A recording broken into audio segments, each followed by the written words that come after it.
Hi guys, magluto na naman tayo ng aking ulam. Ito yung naisip ko ngayon na ulam ko. Nagbabad ako ng beans, yung white beans.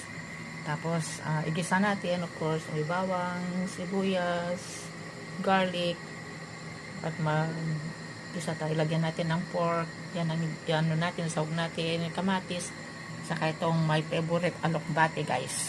Yan. So, ito guys, i-boil ko muna siya, palambutin ko, saka ako igisa yung mga ingredients. And then, the last is alokbati. So, yummy! Hi guys, okay na yung ating beans. Yummy na. Ayan. Papakin ko lang ito guys.